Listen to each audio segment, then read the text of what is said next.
New school year has already started, while others are counting down the days now until that first bell rings. And it is natural to feel those back-to-school butterflies. I know I did every single year. But this morning, we are helping your kids get through all the jitters and mental health challenges that they may face this school year. Dr. Jamin Blood from UT Tyler School of Medicine is joining us live this morning. So first, let's start with this. We have different kids. You've got younger kids who are starting elementary, middle, and high school. How does that anxiety look different in the children? Yeah, kids are going to look and feel like it's their bodies that is going to tell them. They may not be able to process the words, so it's going to stomach aches, headaches, wanting to stay in bed longer, those kind of things. Hopefully teens should be able to tell you more, but yeah, they'll also have those symptoms. So you just kind of got to talk to your teens. For me, it was always the stomach ache right before school. So excited, but still somehow nervous, I guess, for all of it. All right, well, let's talk about how parents can help their students navigate this anxiety, because it is natural. Yeah, I think that's why back-to-school nights are so great for the younger kids, because they can go see their classroom, meet their teacher, know where they need to go, see what they're going to have on the first day. But if it's that morning of, what do the parents do? That's where they can have their kids be a little more physical active.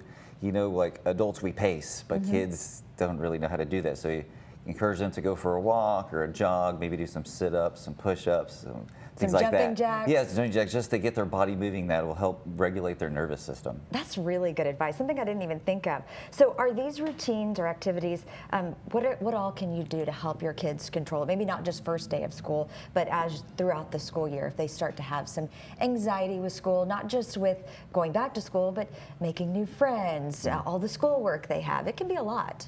Yeah, things that parents can teach their kids is things that we call coping skills. Things that the kid can do in the moment to help them feel better, like I said, regulate their nervous system. So things like box breathing, grounding techniques, progressive muscle relaxation, any of these little coping skills. You can get workbooks online. Oh, that's good. In any place you can buy books, you can find these workbooks for kids with anxiety, and there's several different versions that you can get. But talking to your kids, walking them through things, helping them feel loved and supported, I think that's the most important thing. How important is that conversation back to school in the car? You know, when you're headed from school back home, how important is that conversation? Well, it's really important, letting your kids know that no matter what happens, you love them and you support them, and then reminding them to do those things, because in the moment they're going to get nervous and they're going to kind of freeze up and forget. So walking them through those coping skills that they've already learned. It's important to, so that it becomes a habit, really. Correct. Another thing that people sometimes worry about, it's not really even schoolwork, but it's like making new friends, especially if you're new in a classroom or you're going from like 5th grade into middle school or going into high school. That friendship piece can be really scary for a lot of people. Yeah, so I would say getting involved in things is really important, finding common ground, maybe helping them come up with some questions to ask so they can, when they're meeting somebody, they can ask them questions, get to know them, see if they have anything in common. I know, I think a lot of times kids worry about fitting in, but I think even more than that, it's important, don't you think, to let them know it's okay to be different and special. Right. Yeah. I think, I mean, I have 3 children and they're also very different, right? Right, I try exactly. to just encourage them to have different activities and different things. Okay, so when should parents consider seeing a counselor or a psychiatrist? I say if you're already considering it, then yes, go ahead.